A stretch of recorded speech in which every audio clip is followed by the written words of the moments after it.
So the first thing we talked about this morning is the stage effect. So the stage effect is the unfair advantage that you create for yourself by standing in front of an audience. And I want to give you a little bit more information about that. The stage effect is a really fascinating thing. The stage effect is kind of like, it works like this. The quality of your presentation plus the size of the audience creates the level of attraction you create as a speaker. Does that make sense? Yes.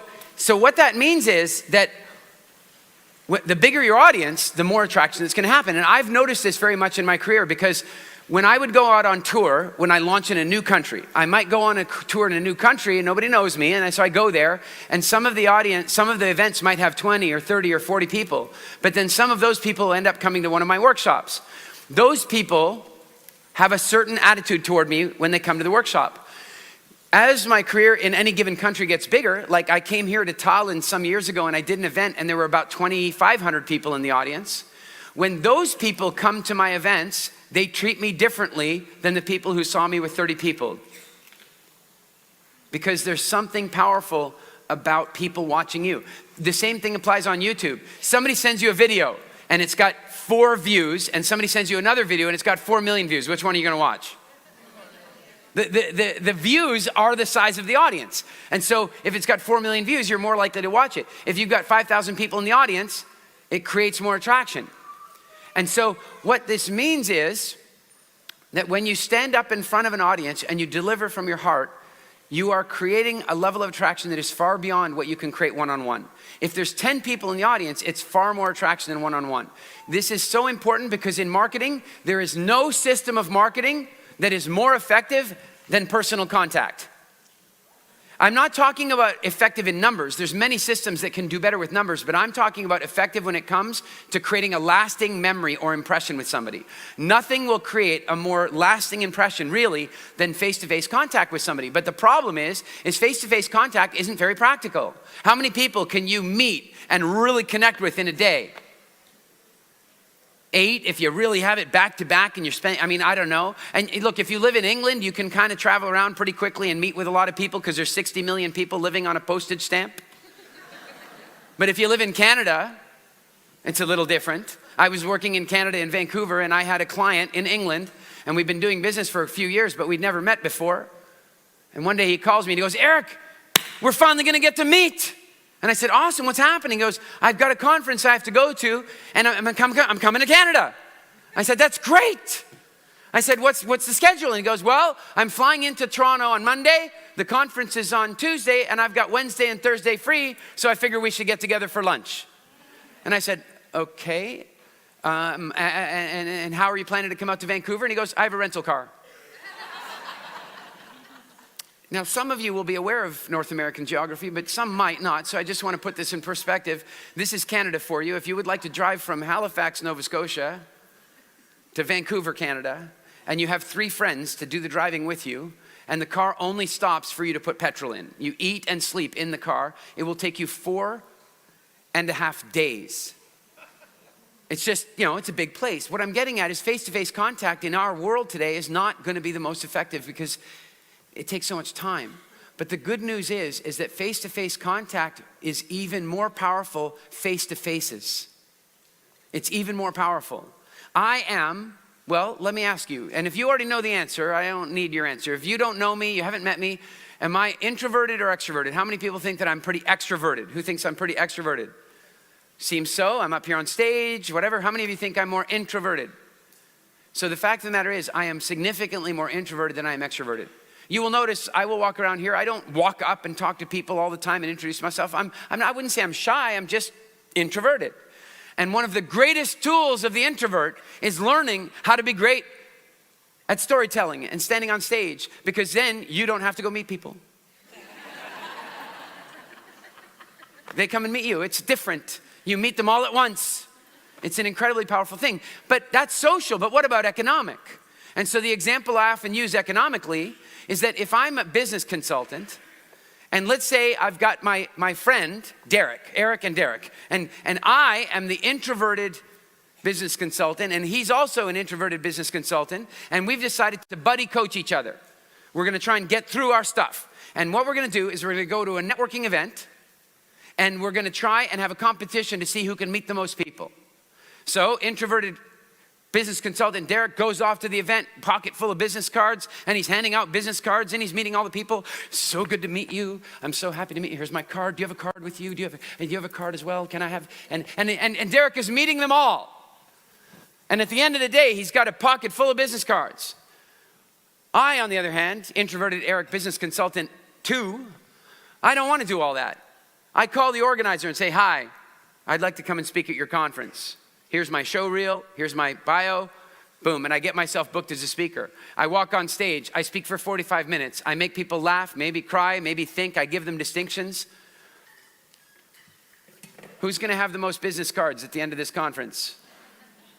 I probably am, but wait a minute, let's call it a tie. Let's say we get back to our hotel room, we take out our stacks of business cards, we put them down, and it turns out it's a tie. Okay, so we have to go to the tiebreaker round. The tiebreaker round, how does that work? Well, what we do is we start calling the people we met. So Derek starts picking up the phone and saying, hey, do you remember how we met at the conference? It was over by the Starbucks. I was the blue shirt. Do they remember him? Barely. A few might. What if I call them? I pick up the phone and go, hi, it's Eric. Eric's calling from the presentation? I've created a deeper lasting memory. Is it true?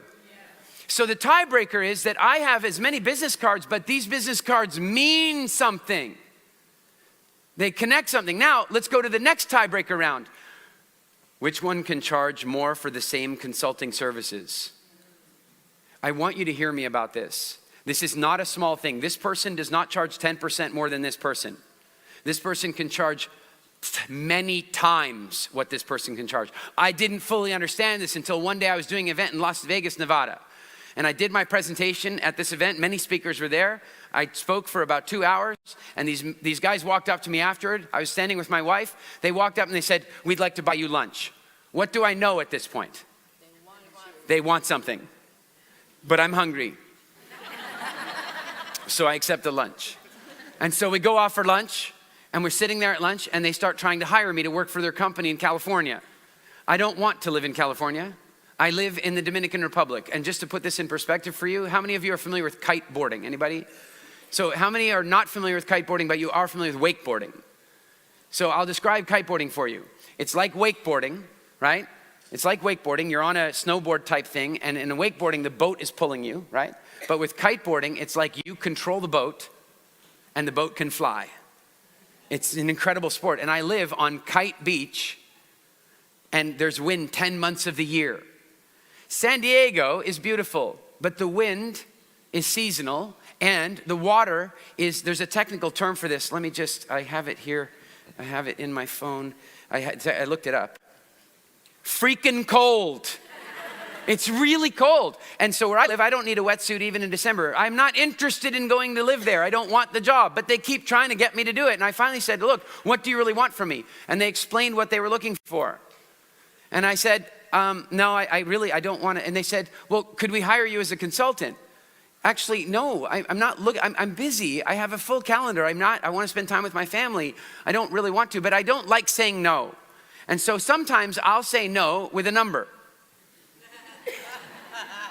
This is one of the smartest ways that any of you will learn to raise your prices. You deliver so much value that people want to do business with you, and then you say no with a bigger number. And so I decided to do that. They go, well, could we have you come in for like 1 week of the month for 6 months? And I want to say no, but I don't. Instead, I said, sure. It'd be $20,000 for each week. They said, okay. I said, oh, shit. And then I said, wait, whoa. Before you say okay, I don't fly on the weekend. I'm with my family.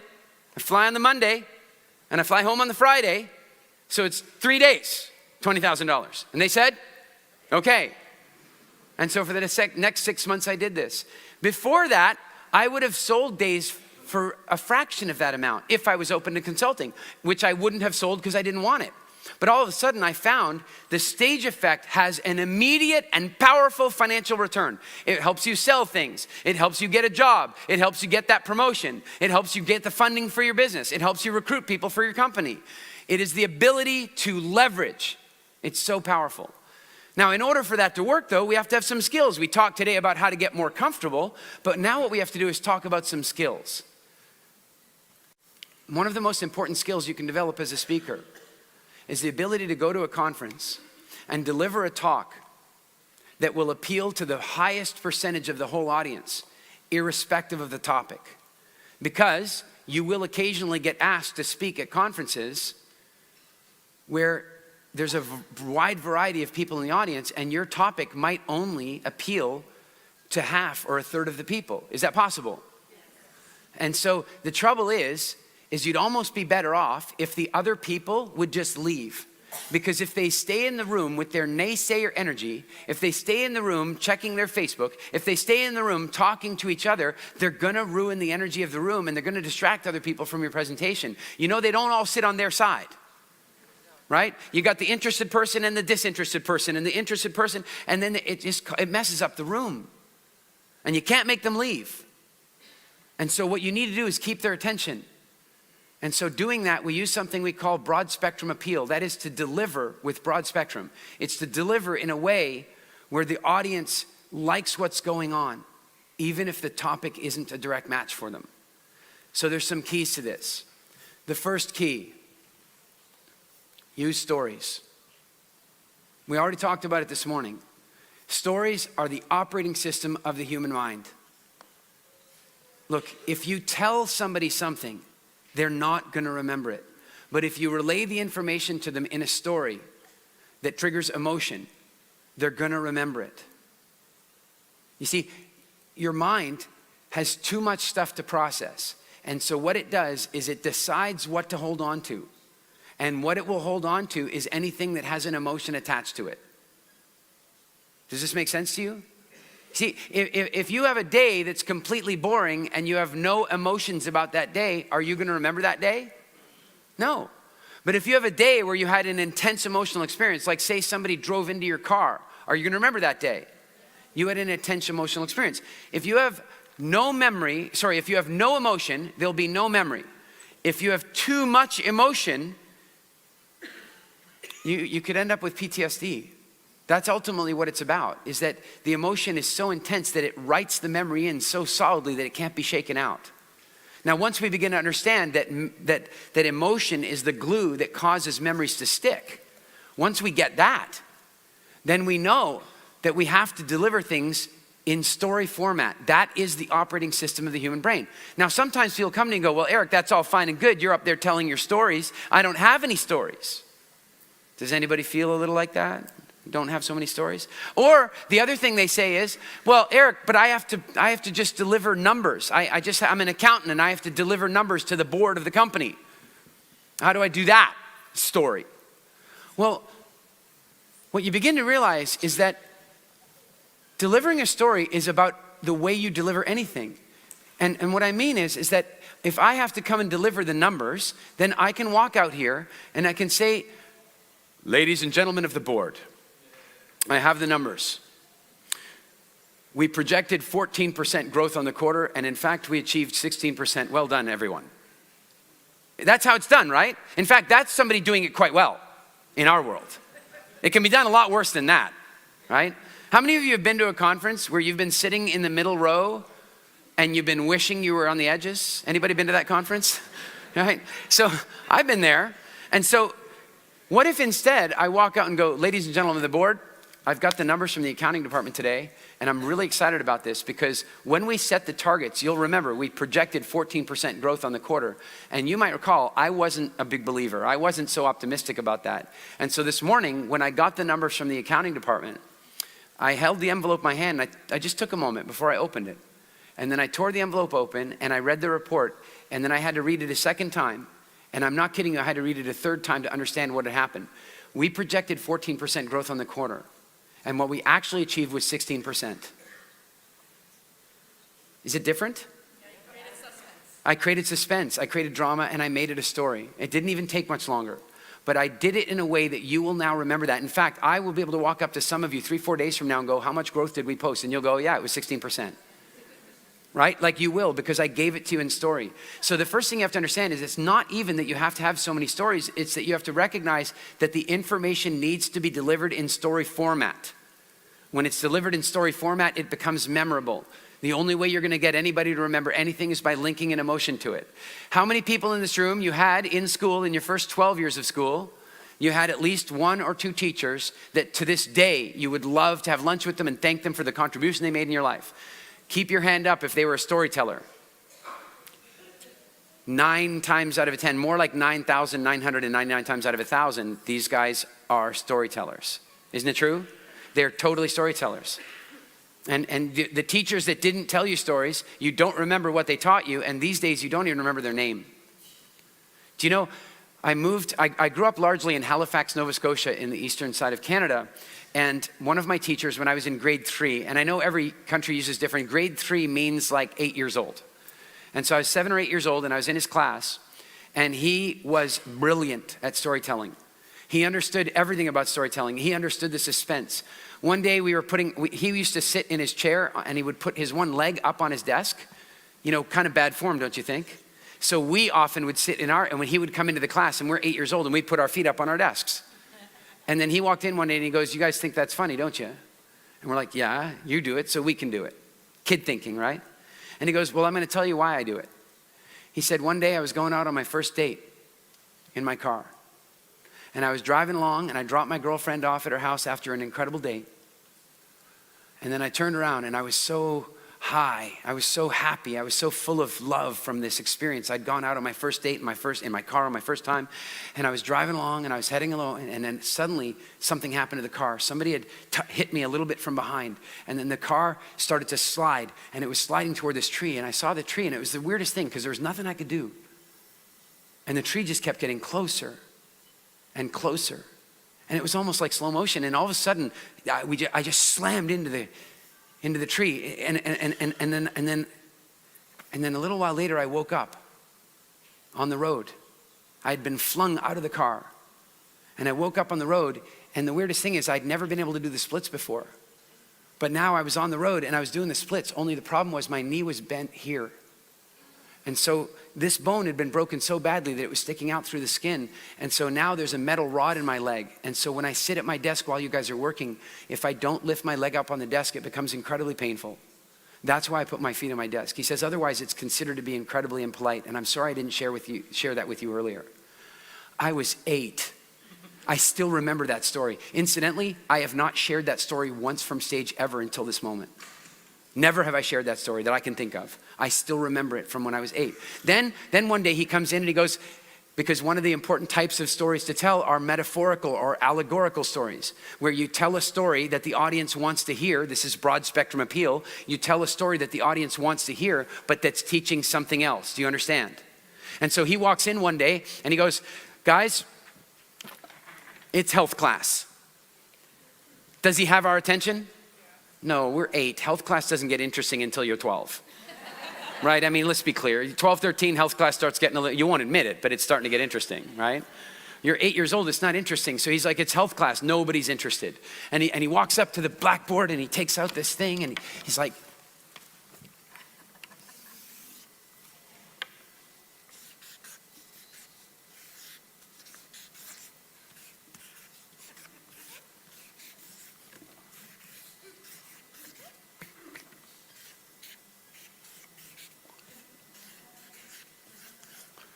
he says, all right, now, does he have our attention? Why does he have our attention? It's 1978. It's 1978. And how many of you guys are Harry Potter fans? Okay, however big Harry Potter got, it will never hit society the way Star Wars did. Not ever. You watch any 3 hours of television in North America, any 3 hours of television, news, sitcom, movie, you will hear a Star Wars reference. It's the way it is. He understood this in 1978. In 1978, he was drawing characters from the Star Wars universe, and he did this. He goes, now, this force field. Was he brilliant? This force field is your skin. He says, these are antibodies They are defending you. And these are the germs and bacteria that are trying to get into your body and make you sick. I was 8 years old, and that's exactly what the blackboard looked like, because he understood how to tell stories. Storytelling will change everything about the way you do a presentation. It will change everything about the way the audience receives it. And the beauty is, stories are broad spectrum automatically. The toughest audience I ever had, the absolute toughest audience I ever had, I got this phone call, Eric, would you come and speak for this inner city school in London? I will speak for schools pretty much unreservedly if I'm around, if I'm nearby. And I'll do it pro bono. If I'm around, it's free. I'll show up and do it.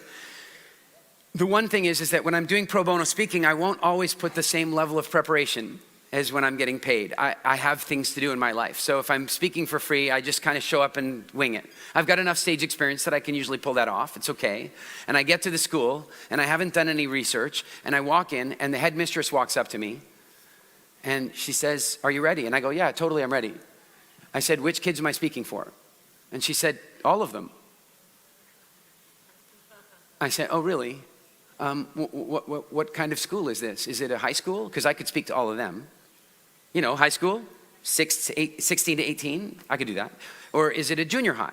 You know, 13 to 16, I could do that. Or is it like the last half of elementary school? You know, 6 to 12, or you say 8 to 12. Or is it elementary school? I could do that.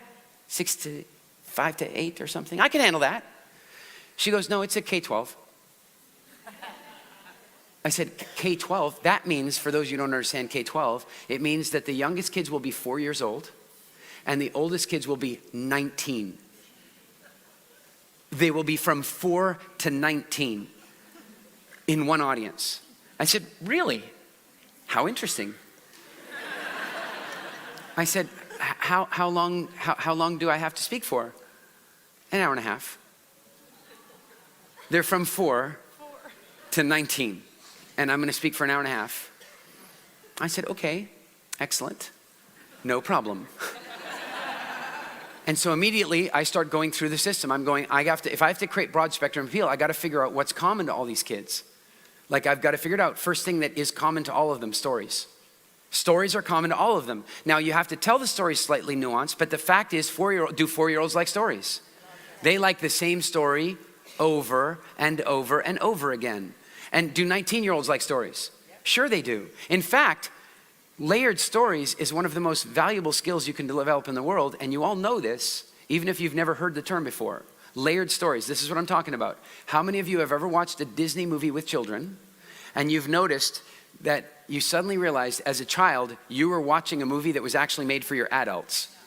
Isn't it true? You watch a Disney movie and there's weird little sexual innuendos, adult jokes, and they're all above the consciousness of children. So they're telling two stories. And so this idea of being able to tell parallel stories or multi-layered stories is really valuable. So I'm thinking, okay, I got to tell a story and I got to make sure it's got 4-year-old features and it's got 19-year-old features and all between. First thing I decide. Second thing, what else is common to all these kids? Games. Do 4-year-olds like games? Do 19-year-olds like games? Done deal, I've got it covered. Then I think about, I need one more thing. I need a thread. I need some kind of thread that I can use. And I suddenly realized what it is. And I thought back to Mr. Kolchinsky, Harry Potter, because that was what was going on back then. And if you were 4 years old, did you like Harry Potter? Damn right you did. If you were 5 or 6 years old, did you like Harry Potter? Absolutely. If you were 7 or 8 or 9 or 10 or 11 years old, if you were 12 years old, did you like Harry Potter? Absolutely. If you were 13, 14, 15, 17, 18, 19, did you like Harry Potter? You did, but secretly. You read the books in a brown paper bag, right? You liked them, but it was a bit of, and by the way, if you were 20, 25, 30, 35, 40 years old, did you like Harry Potter? Damn right you did. My wife and I lined up at a bookstore to buy the final Harry Potter book at the bookstore on release night at midnight, and we had to buy 2 copies because there was no way one was waiting for the other. Harry Potter was pervasive. It was pervasive. And so then I went out and I delivered a talk for these kids, and I used stories. I played a game with them, and I used Harry Potter references. I talked about, guys, I'm going to show you some really cool stuff, and by the time I show you this stuff about your life, all the other people will seem like muggles to you. Did that work for them? Yes. Yeah. And at the end of my talk, the kids celebrated. I got a big clap from them. Everything was fantastic. And normally when I finish a talk, it's the audience that wants to come over and say hello and take a picture and do that fun stuff. Not this time. This time it was the teachers. The teachers literally, and by the way, I just want to, especially if you guys are any Americans here, literally means actually. I just want to be clear that you can't have your head literally explode unless it actually explodes. I just want to be clear about that. Something that bothers me every now and again. So the teachers literally, which means they actually, right? Literally, they cornered me. I've got my back against the wall and the teachers are surrounding me and they're going, how did you do that? How did you do that? I can't hold them for half an hour. One age group. And I said, first of all, you need to relax.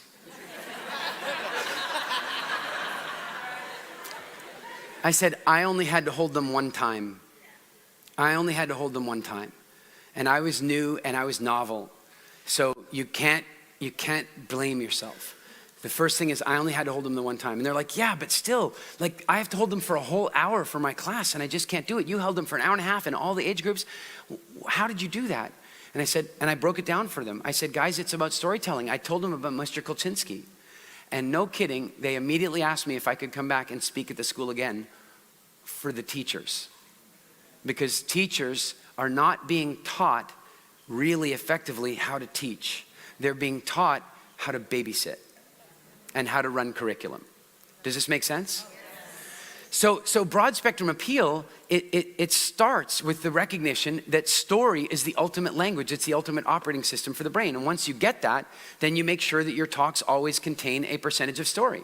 You tell them some information and then you use a story to prove it. Or you tell them a story and they get the information inside the story. But the fact is, no emotion, no memory. Done. Then the next thing you saw me do there is, what is the common thread of the audience? You always want to know what's the common thread of the audience. As best you can, figure out who your audience is and try to figure out what's common about them. And if you can't find anything that's common about them, that might be the common thing. I will often come out here and do it right now. Shout out some of the countries you guys are from. Let me hear it. Canada, United States, Mexico, UK, Brazil, Korea, Israel, the Ukraine, Crimea, that's Russia now, isn't it? Ooh, that's not funny. The point is, all of a sudden, I've found something where you're all uncommon with each other, only I've made it common because you're an incredibly international group. And suddenly I can speak to you all about I've created something uncommon into common. Does this make sense? And so you want to look at what the common threads are in the audience. And then let's get to delivery. Delivery is so straightforward, guys. And it's not what most conference speakers are doing. How many of you guys were at the finals, at the Speaking Academy finals? Okay, there were 14 or 15 speeches? Have you ever in your life been to a conference where all 14 or 15 speakers appeal to you like that? What happened there? Do you know what many of you came up and said to me? Many of you walked up to me after that and said, but why were they at a speaker course? That's what they came and said to me. I'm like, you should have seen them on day one. Some of them were very talented on day one. Some of them were so shy and so nervous on day one that if you handed them a microphone, it kind of looked like this. And that's not what it looked like on day 5, did it? So one of the things that we showed them and that you saw was using a range of vocal techniques, not speaking in one tone. You've all been to that conference where somebody stands up and for an hour puts you to sleep. And they weren't even a hypnotist. But they should have been. Ladies and gentlemen, and fellow Toastmasters.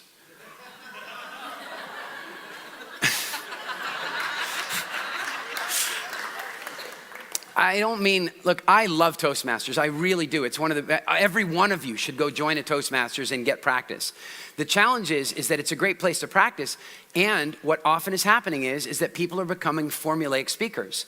If anybody ever comes up to me and says, did somebody do your course? The only reason I want them to know that they did my course is because they were so much themselves.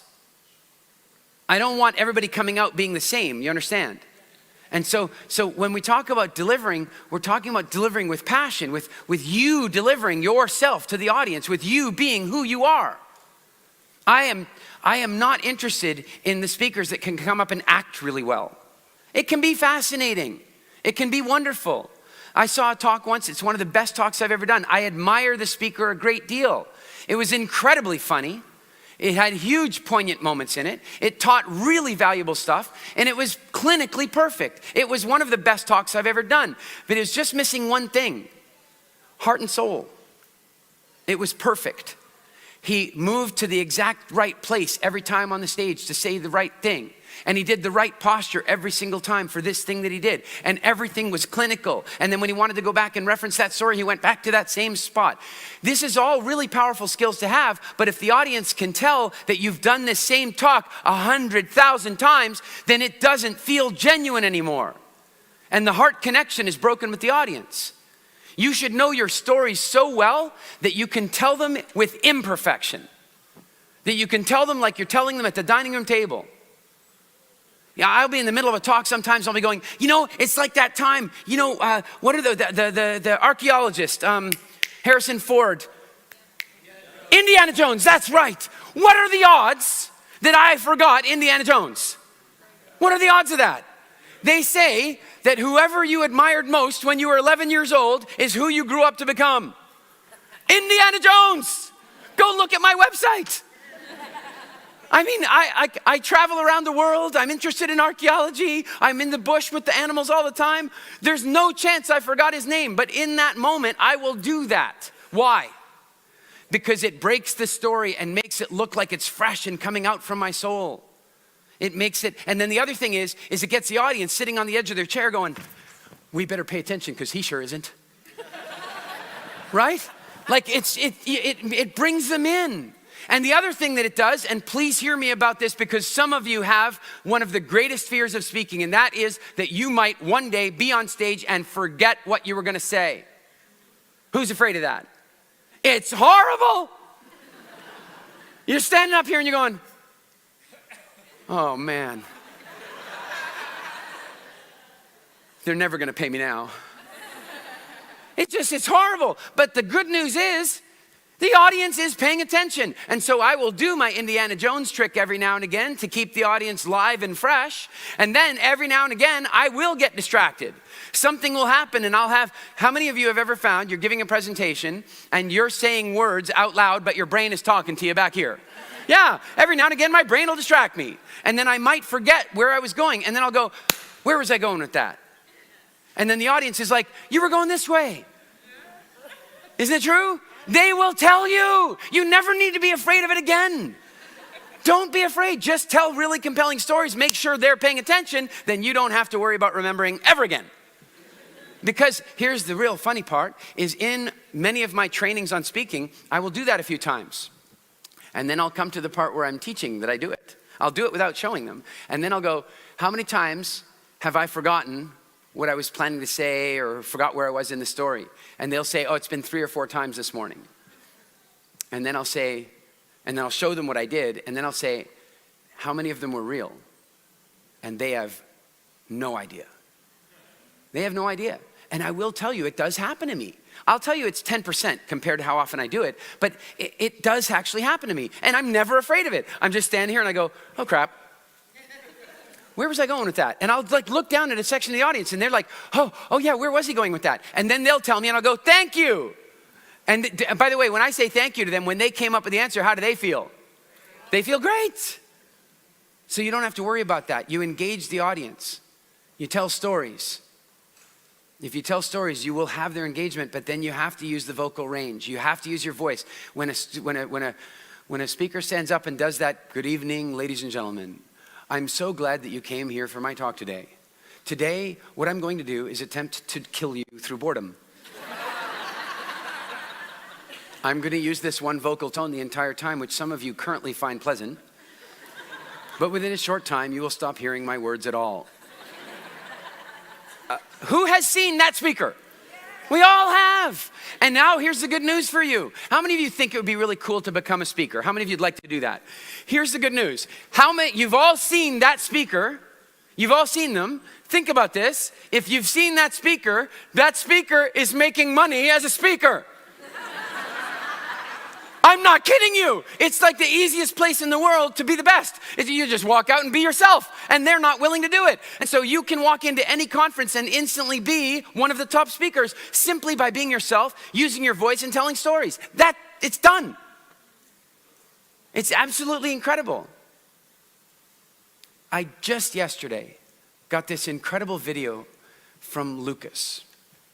And Lucas is a young man who found me on YouTube. And he ended up signing up and doing our WildFit program. I never met him. And he did our WildFit program. And then he got more interested in my stuff, and it turned out I was doing my Speaking Academy program in Calgary. And so he signed up for it. He's like 23 or 24 years old. This is pretty proactive behavior for a 23-year-old. And he signed up for it, and he showed up, and he was so quiet and so reserved. And then at one point he got up to introduce himself, and he told this whole story that none of us knew. My team didn't know it, none of us knew it. He says, I found Eric on YouTube, I signed up into WildFit, I've lost 35, 40 pounds, I've given up alcohol and drugs, I've completely turned my life around because of WildFit, and so I knew I had to come out to this program and learn about speaking and stuff. So I got another video from him, I got it just yesterday. Actually, no, I got it this morning, I watched it this morning.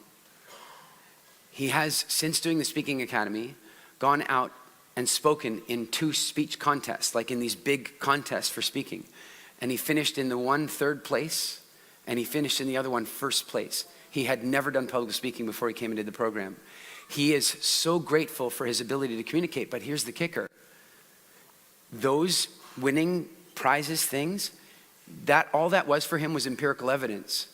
What really blew him away is that now when he has to talk to the adults in his life, he's able to communicate to them effectively. Now when he has to talk to the police, if somebody pulls him over for speeding or whatever, he's able to talk to them effectively. He said it's given him this ability to communicate, and it's fantastic. It changes everything. Do you know, I was driving along in Tanzania, and I had just finished. I used to run these leadership programs where I would take people up Kilimanjaro to teach them leadership skills and state management skills and all this kind of stuff. And after the Kilimanjaro trip, we went to Zanzibar. And a few of the clients came with us. My mom was meeting us there because my mom does a lot of work in Africa and in Tanzania specifically. And my wife was there. And so we're in the car, and I'm driving along, and I'm not wearing a shirt because it's Africa. Okay, it's very hot, and I'm not wearing a shirt. And I come around the corner, and there's a policeman there with his car, and he waves me down. And he says, excuse me, can I see your driver's license, please? So I show him my driver's license, and he goes, in Tanzania, it's against the law to drive the car without your shirt. I've been in Tanzania like several times. I've climbed Kilimanjaro 7 times, and I've been in that country to not climb the mountain. I've been there. It is not illegal to drive without your shirt on. Okay, but I know what's going. I don't think it's illegal to drive without your shirt on here. And he goes, yes, it is. This is a Muslim country. And I said, well, at this point in my head, I'm like, no, it's not a Muslim country. Zanzibar is a Muslim area within a larger country that has a non-denominational approach to language and religion. So no, I chose not to say that to him. and he says, well, you're going to have to pay a fine. And I said, fine. I'm okay with that. I'm not going to pay a bribe. That's what he wants. He wants a bribe, and I won't do that. I'm not going to pay him a bribe. So he goes, well, you'll have to come with me. And it turns out that I'm right beside the police station. So we walk over to the police station. Now, many of you will know, or some of you might not, that Tanzania used to be Tanganyika, and it used to be under German control. And think about when it was under German control, right? Like back in those days, you know, Doberman pinschers and that kind of stuff. And so this building was clearly built back then. You could just see it had that Gestapo look about it. And I walk into this Gestapo building, and he takes me into a little room, and it's a Gestapo room. I walk into the room, it's concrete, and I sit in the chair, and there's a desk, and there's a guy behind the desk who is wearing a military-style uniform. Like he has ribbons and medals. I'm not kidding you. This is all, by the way, designed to intimidate me. I sit down, and as I sit down in the chair, I realize that the lamp over here is aimed exactly at where my head is in the chair, still left over from when the Gestapo was there. I can, if I listen really carefully to the walls, I can hear, "We have ways of getting the answers from you right now." You know, this is all by design to freak me out, but I'm just unfreak-outable. So I'm just sitting there. I just made that up. So I'm sitting there having this, conversation. He goes, "Well, you should be respectful and wear your shirt and blah, blah." I go, "Well, yeah, I guess so, but I don't really think it's illegal. So I challenge you to write me a ticket and show me how it's illegal." And he's like, "Well, maybe we could avoid the whole ticket thing." And I go, "I think we should avoid the whole ticket thing." And he goes, "Well, maybe you could make it worth my while to avoid the ticket thing." And I said, "No, write me a ticket." And so we have this little banter and conversation. And outside in the car, my mom is in the car with a couple of my clients and my wife. And one of the clients goes, and they're freaking out. Because you know what? If you haven't traveled a lot, and the guy you're traveling with just gets hauled away by the police in a military uniform, you've watched CNN, you know what's coming up, something bad. And so they turn to my mom and they go, "Mrs. Edmeades," which she hates because she changed her name back after the divorce. So yeah, Mrs. Edmeades drives her crazy. "Mrs. Edmeades, are you worried about Eric?" And she just sits, she's in the passenger seat of the car and she goes, "Nope. I'm worried about the cops." And true to form, about 4 minutes later, I walk out, both cops with me. The one cop comes up, opens the door for me. No kidding, opens the door for me. I get in, he closes the door, and then he hands me a hand-drawn map that he's made to get me to the spice market. No fine, no bribe, because I was comfortable to communicate. Being comfortable to communicate is your right. It is your right. And so one of the ways that you become comfortable with it is recognizing you're already comfortable with it. You are. You just forget every now and again. Here's one of the ways you remind yourself. It's called alcohol. Isn't it? I mean, I'll tell you, I'm not a super big fan of alcohol myself. I haven't had alcohol since I was 21 years old. I have no judgment about people having alcohol. In fact, some of my friends are much better people after one drink. They're more fun.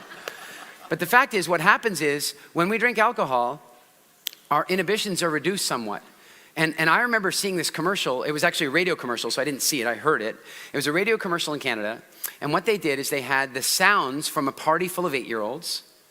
And then they had, and so you could hear the 8-year-olds, 10-year-olds, they're partying and doing their thing. And then a sound with adults having a party as well. And you could hear the difference. It's a big difference. Then they said, now here's the 8-year-olds after the cake and the sugar and the ice cream. Were the 8-year-olds different? Completely. It went like nuclear, blah, blah, blah, and they're yelling and you can hear it. It's just incredible. And then they said, and now here's the party with the adults after 4 bottles of wine have been consumed by them. And what you could not tell the difference between was the children and the adults. The children on the sugar and the adults on the alcohol, you couldn't tell the difference between the sound. The pitch was slightly different, but everything else was the same. Now, what's happening is that when we drink alcohol, it's like it gives us permission to be a little louder than we normally are, or a little quieter than we normally are, or a little bit more verbal, and use bigger hand gestures. Is it true? So what I'm saying to you is that you are already a good communicator, but sometimes we need a rule or a mechanism or a chemical to help us get that out. And so what I want to suggest to you is it doesn't have to be that way. And you can watch this, like at our workshops, you'll see me do this. I'll have somebody up on stage and they're delivering like an adult. I would like to tell you a story about the time that I went to Disneyland. And they're just talking like that, and I go, stop for a minute. Tell the story like the audience is full of 12-year-olds. What do they do on the stage? They go, I'd like to tell you the story about the time I went. They know what to do. They know what to do. They start using their full vocal range. And so I want to share with you what that looks like. There are some different communication frequencies in our population. So there are some people that are largely more visual in the way they communicate. They're largely more visual. So what does this mean? It means really that they think in pictures, and a picture is worth 1,000 words. So they talk quite quickly because they got to get all the pictures out. And so visual people tend to talk really quickly and loudly, and they speak like this. There are some speakers that are quite known for being very visual. Anybody have any names? Yeah, if you want to create massive action in your life, you have to make a decision. And then once you've made the decision, you have to take action. And once you've taken action, you got to check the results. And if you're not getting the results you want, change your approach.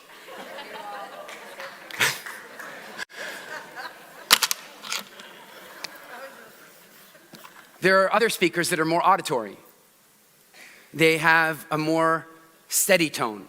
They talk with a predictable cadence. They speak in a way that is quite pleasant to listen to for a short period of time, but is also somewhat hypnotic.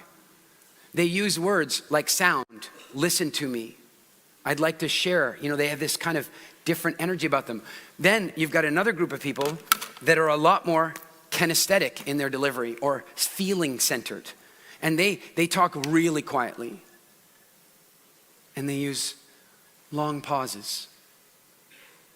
They give you time to process the things they've said. They use words like feeling and warmth and connection. Those are the visual people. It's driving them crazy.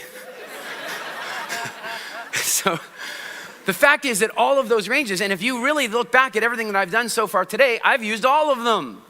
I've used all of them. And yet most speakers will come out and they will deliver their talk right here. Good evening, ladies and gentlemen, and fellow Toastmasters. I'm going to continue to speak like this for another hour and a half. And as I continue to speak like this, I'd like you to know that the cabin may depressurize. In the event that the cabin depressurizes, oxygen masks will drop from the ceiling. Ah! So, these people, louder, faster. These people, more cadence, more predictability, better pronunciation. These people, soft, long pauses. These people use words like vision, destiny, see it done. These people are crazy. They say stuff like, can't you see what I'm saying? No, you're not a cartoon, right? And these people here, they use words like, listen, that clicks for me. I like the sound of that. That resonates. And then these people, they talk about, it's in my gut. I feel really warm. Is it true? But here's the great thing, is that your audience has all of those people in it. And it's not that there's 30%. It's not like that. That's the way it's taught very often. If you've studied neurolinguistic programming or psychology, they'll often teach that there are some people that are like this, and there's some people. No, don't do that. It's a thermostat. It's a thermostatic range. So there's some people that are here and here and here and here and here, all the way up. Your whole audience is made up of these people. And I learned this because I'll tell you, it's not just useful on stage, it's useful in your entire life. The first time I learned it, I was 22 years old, and I was in another category just slightly above this called global thermonuclear visual. It made Tony Robbins look very quiet. I was so fast and so excited about everything, and I was like this. I was terrified to be on stage, but with my friends, I was nuclear visual. And then I went off and I learned this stuff, and I was in sales, and I was on telesales, and I would pick up the phone and I'd call people and go, hi, this is Eric, I'm gonna sell you some stuff today. And I did very well. I had the highest call levels of our company. I had the highest closing average of our company. I was the best in our company consistently. And then one day I learned this stuff. And I sat down at my desk and I was ready to make more calls than I've ever made before. The average salesperson in our company was making 35 calls a day. I was making 50 a day. Who was making the most money? Me. But I had made a commitment to get to 75 a day now. I was not gonna have a moment of peace. I was gonna make calls every second. And I went down and I went to make my first call. I picked up the phone and there's Marilyn. And I'm going, oh, damn it. I don't want her to be the first call of the day. The woman never takes my call. Never returns my call. But we didn't come here for this to be easy, did we? Did any of you come into this life for it to be easy? Because I want to just put to you that sometimes you want it to be easier, but if video games are any easier, people stop playing them. If books are any easier, you wouldn't read them. And I just want to put to you that the next time your life's a little difficult, you should rejoice in that because you came here for that. Didn't you? I'll prove it to you. How many of you have ever had that breakup? You know the one. The really soul-destroying breakup? Who's had the soul-destroying, crying, awful breakup? What kind of music did you listen to? Okay, you came here because it's delicious. Even the pain is delicious. That's why we listen to that. So glad you made it. I will just sit here and cry myself to sleep. We like it. Okay, where was I going with that? Marilyn. I actually did forget that time. You got me. Marilyn. And so I pick up the phone and I call Marilyn. I'm going to break through. I'm going to get through I pick up the phone. Because millennials, back then we had to press buttons. And before that, we actually had to dial. You might not know this. When we talk about dialing a phone number, it's because we used to have to dial. Anyway, so I press the buttons. And then Marilyn does not answer the phone because she never does, but her voicemail comes on. Hi, this is Marilyn, and I'm not here to take your call. But if you feel like it, you can leave a message,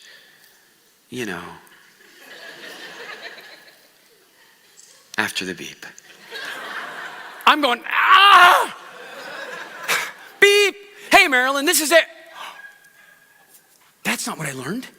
And I delete the message. I put the phone down. I step back from the desk. That is not what I learned. That is not what I learned. That is not what I learned. Okay, I know what I learned.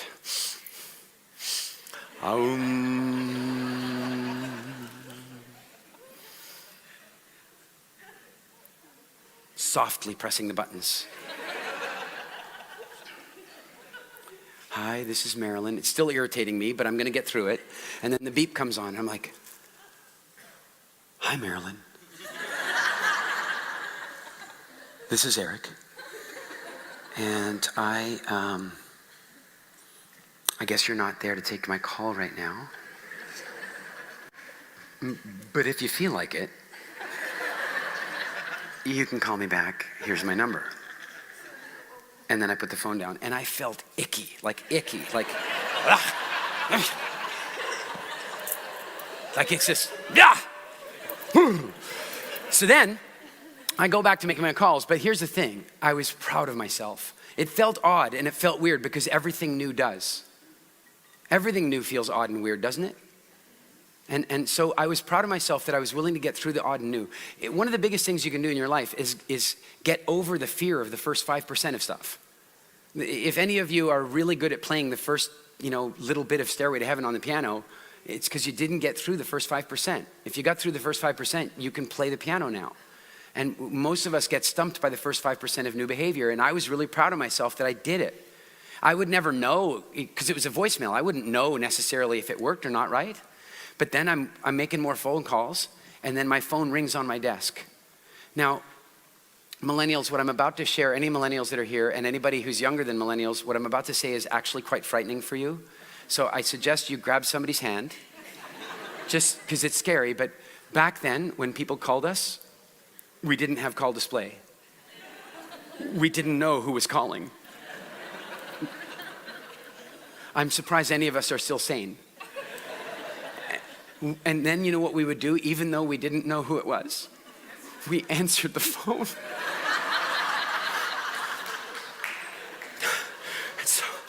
So I pick up the phone, and by the way, how does 22-year-old global thermonuclear Eric answer the phone? Hi, this is Eric, having a great day, how about you? Something, oh. And this is what I hear. I hear somebody having a seizure. And I'm like, what the hell is this? And then I hear this. Is there an Eric working there? Yeah, let me get him for you.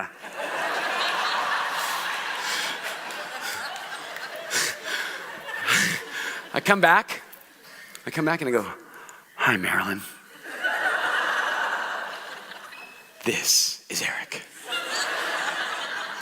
And she ended up becoming one of my best customers, because finally I was speaking to her in her language. And so what I want to suggest to you is you need to do the same thing with the audience. You need to do the very same thing with the audience. You need to speak to them in the language they want to hear. And the problem is that they want to hear all of these. They want to hear them all. And so you have to give them to them all. So here's my question for you. Knowing that you have people that are way more down on the kinesthetic scale and you have people way up high on the visual scale, where should you start? Where should you start? Now, any of my students, don't answer this. I want to hear it from everybody. Where do you think we should start? In the middle, right? Sound like a good place? Here's the thing. Some people say that you should start up at visual. How many people think we should maybe start at visual? Anybody thinking that? How many people think middle? How many people think kinesthetic? Okay, so, and then a lot of people just don't think we should start because I didn't. So, Tony Robbins starts here, doesn't he? I've done many events with him and I got some really good advice. They said, Eric, your normal system won't work working with Tony because Tony has set the audience up and he's filtered out the kinesthetic people. There are not a lot of kinesthetic people at his seminars. There just aren't. If they were in his seminars, they would need therapy. And so, and not from him. And so when you walk on stage at a Tony Robbins event, you have to walk out and you guys start off and you go, oh my God, I'm so glad you guys are here. We're gonna have so much fun today. And you gotta jump in and start like that because that's the frequency of the room. But if you start visual, if you walk out and say, we're gonna have so much fun in this next section, I'm gonna show you how to transform your business and you're gonna learn about marketing and it's gonna be amazing, then the kinesthetic people will call the police. And they will leave the room and they will leave. They will be gone. They will be like physically hurt by your delivery. And frankly, the auditory people, pretty much leaving with them. They might put up with it if they're kind of high end here. But if they're down, if they're a little lower, they're gonna leave too. They're gonna feel pain. They're gonna be gone. If you start in the middle, you come out and you say, good evening, ladies and gentlemen and fellow Toastmasters. Okay, then these kinesthetic people, some of them are still gonna be irritated. And the visual people, no big deal. They barely noticed. But if you start down here, if you walk out and you connect with the room, and you create a sense of connection with them, and then with that connection, you start to build a little bit more intensity and you can bring the speed up into a more auditory tone. And then as you've caught their attention on this more auditory tone, and you start to get more excited about your delivery, then you can build up to a complete crescendo. And you've done it on this ramp. It's called the charisma pattern. And it works because of this. When you start down here, you get rapport with the kinesthetic people. The visual people, they're not injured by what you're doing.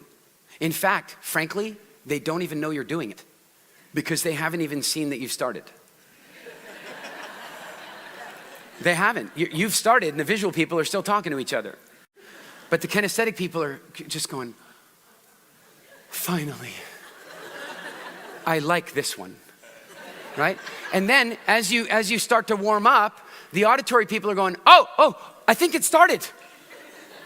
Yeah, and the kinesthetic people are going, it's been going for 2 minutes already. Come on. And the auditory people are going, yeah, but it's pretty good. And the kinesthetic people are going, yeah, of course it's been good for 2 minutes. But notice the kinesthetic people still think it's good even though it's come up. It's called pacing and leading. And then what happens is you finally build up to crescendo, and once you've gotten to that place of crescendo, the visual people going, it started! And the kinesthetic, and the visual people going, it started and it's really good. It's fantastic. And the kinesthetic people going, it's been fantastic for like 8 minutes already. But notice the kinesthetic people still like it because you took them there. Now, often, I want you to think about this. How many of you guys are familiar with the song Stairway to Heaven? Think about the way that starts. How does it start? It's a folk song, soft guitar. Robert Plant sounds like an angel singing at the beginning. 8 minutes later, what does Robert Plant sound like? And as we wind on down the road, I mean, oh my God. If he started there, the kinesthetic people would never have listened to that song.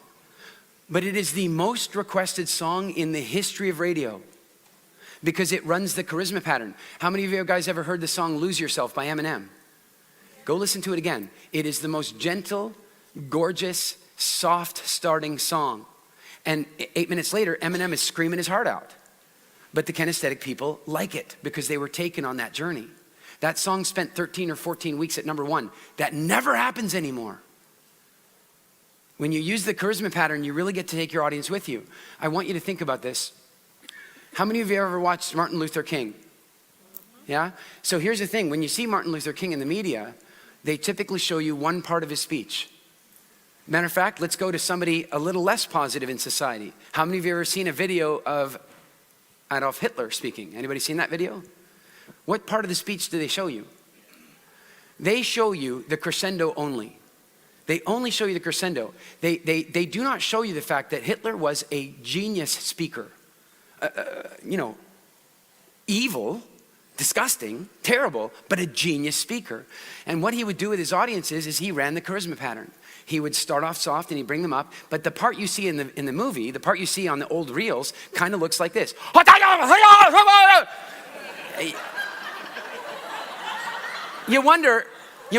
don't know if you had this, but I'd always like, how does that stupid little mustache stay on? I don't understand, right? But the same thing when you see Martin Luther King. They will usually show in old archival footage, they show him standing there and he's like, and the first thing you see is, I have a dream. If he started there, they would have had him locked up. They were trying to have him locked up anyway. But the fact is that he didn't start there. It's just that you see it that way. If you go watch the original video, and this is the genius thing you have that I didn't when I started this journey, you have YouTube. You have YouTube, guys, and I want you to know YouTube is not for cute kittens.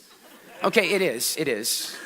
But it's actually for really interesting study and archival research as a speaker, because all the great speeches are on there. And if you watch Martin Luther King, he starts off gently. He starts off softly. And then he builds up to a crescendo. And that is the charisma pattern, and that's how it works. It's powerful. And it's not something you only do at the beginning. You can run through cycles of it, as I've done here this morning. At times dropping down softly and then bringing you back up. It keeps your attention. Do you realize that we have been in this room for 3 hours? No, you don't really, do you? And on one level, doesn't it feel like it's been 10 minutes? But on another level, doesn't it feel like we've been here for a week? Because when stories are being told and delivered well, then you create time warp, you create illusion. And you really get to sink things in. You will remember the things we talked about here today. And I want you to take them out and practice them. And I want to leave you with some tips on how you can make sure that you really, really improve your confidence and your skills as a speaker. I want you to remember that you need to breathe properly. That the next time somebody asks you to do a talk and you notice that your instinct is to come up here, I want you to force a deep breath, or 2 or 3. Push your stomach out, not your chest. Push your stomach out when you breathe. It should be like, and then it comes up in your chest. And do 2 or 3 of those and you will feel better. I want you to remember that if you use your eyes softly and you gaze out at the world, you will create a feeling of being incredibly relaxed. I want you to remember that nervousness and excitement are effectively the same thing. And so that if you can learn to create better pictures in your head, you will transition your nervousness into excitement. Remember that nervousness is just excitement about scary stuff. And excitement is just nervousness about super cool stuff. And then I also want you to remember that you start your talk with a really predictable beginning where you can walk on stage.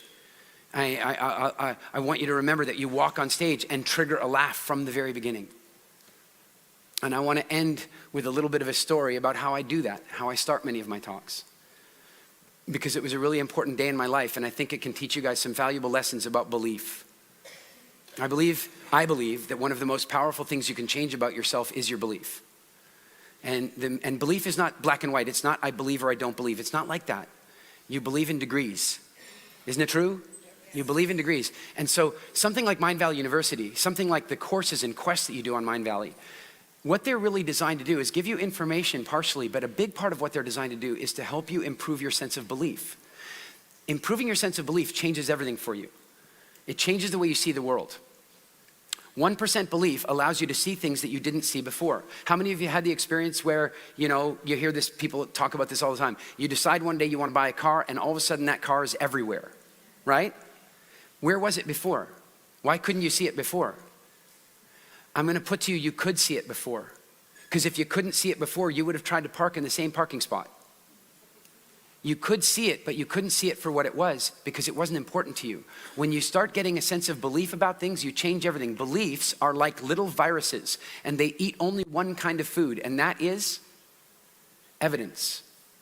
They just eat evidence. So if you have a belief that all the great opportunities in the world are gone, you will find evidence of it, you will eat that evidence, and the belief will get stronger. But if you have a belief that there's tons of opportunity around you all the time, then you will start spotting that, and you will eat that evidence, and your belief will get stronger. Does this make sense? And so one day, I got this phone call. And the phone call was, would I come out and teach business and marketing with Tony Robbins? And I really legitimately thought that it was a joke. I literally thought, as in actually, that it was a joke, that it was a practical joke. And so at first I said, I didn't say no. I was just like, whatever, you don't really want me. And then suddenly the guy's like, yeah, Tony really wants you. Tony really wants you. And I suddenly realized what's going on. The other speaker they had booked couldn't make it. I knew that for reasons. He had passed away. That made it difficult. And then they called, because there was only 11 days to the event, they'd called all the other potential speakers and they'd all said no. And so they were calling me, and it wasn't that Tony wanted me, it's that they wanted me to go and speak. And if they could convince me to say yes, they were gonna go convince Tony. I knew it. I said, Mitch, no. Tony doesn't want me. You need a speaker at this event. You want a speaker at this event. And so you're trying to convince me to do it because the guy died and the other people couldn't make it. And the crazy dude that's always talking about Jesus, he won't even do it. And so now it's me. And if I say yes, you're gonna call Tony and you're gonna beg Tony to let me on the stage. And there's silence on the phone. And Mitch goes, yeah, but I can convince him for sure. And so I agree to do it, and 11 days later, I'm flying along to Fiji. And as the plane comes in, coming up over the palm trees, I can see them below. And I suddenly think to myself, wow, this is a big deal. It suddenly hits me what a big deal this is. I have not been on stage for 3 years. I had been doing no speaking of any kind. Is this a great way to restart my speaking career? Well, yes or no, depending on how it goes, right? I suddenly realized that what I've done might not be so smart. That if I bomb this, it could ruin my career. But if I rock this, I suddenly think, if I rock this, if I really do it well, then not only will I have done well and maybe created some reputation for myself, but maybe I could get on the list so they don't only call me in an emergency. Maybe I could do that. Is that a cool thought? But you know what's really fascinating about the way you dream and the way you fantasize is you can only dream and fantasize from the position you're in right now. You have already achieved impossible things in your lives. And at some point, we buy into impossible, but you've already done impossible things. What happened in my case is, as soon as I accepted that I could get on the list, it was like taking the elevator floor up to another level of possibility. And so now the plane actually touched down in Fiji, and I thought, wait a minute. If I do really well, I won't just get on the list, I want to become the list. Is that a better thought? Yeah. And all that had happened is, as soon as I accepted the one reality, even though it hadn't happened yet, I was able to see the next reality. There is a clue in this. You adjust your beliefs and it changes the way you see the world. And so in the end, I'm told when I get there that Tony will not be introducing me himself. He never introduces the speakers anyway, or rarely. But the biggest reason he's not going to introduce me is that the reason they had my name is my friend Chet had given them my name, and my friend Chet was tone deaf about speakers. Like, he could not tell a good speaker from a bad speaker. He would have gone to that event in Poland, and he would have seen the woman on the stage, thought she was a great speaker. Everybody on stage is a great speaker, so he'd recommended a few speakers to Tony, and they'd all bombed.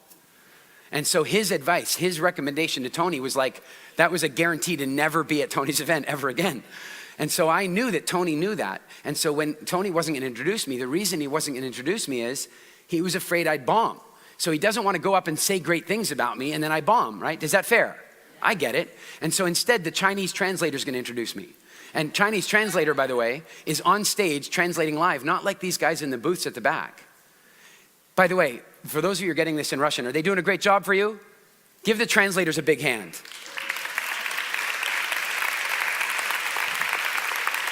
So these translators, they're different. They're not sitting in the booth. They're here on stage. They're not just translators, they're impersonators. So you got Tony Robbins up on stage going, if you want to make big changes in your life, you got to take massive action. You got to take a decision and take action. And then the translator comes on and he goes, Hunta, soja, hunta, hunta, hunta. They're incredible. But in the end, Tony isn't going to introduce me, he's going to introduce me, which is fine with me. But then Tony changes his mind. We meet in the hallway. He walks up to me and he goes, Eric, how do you feel about your presentation? I go, well, 11 days notice, you're making me use somebody else's slides. It's not perfect. And he goes, you could be a lot more confident. And I said, Tony, the reason I'm here is that I'm a business operator. I'm a business owner, not an operator. My companies work for me. I am able to come on 11 days notice because my companies work. Your other speakers, sadly, not the case. I think I'm going to be okay. And he went, well, all right then. And then he went to his team and he said, I want to introduce that guy. I really liked him. And where's the introduction? And they go, well, we can't find it. We translated it and gave it to the Chinese guy and he only has it in Chinese. And Tony says, well, translate it back. And so where the introduction said Eric started his first business and sold it 9 years later, that's what it said, Tony instead walked out and he says, "You guys, I'm so excited to introduce this next speaker. He started his business, his first business, when he was only 9 years old." You guys, I've had so much fun with you here today. Thank you so much for your love and your passion. It's been a real pleasure. Thank you, thank you, thank you. Thank you so much.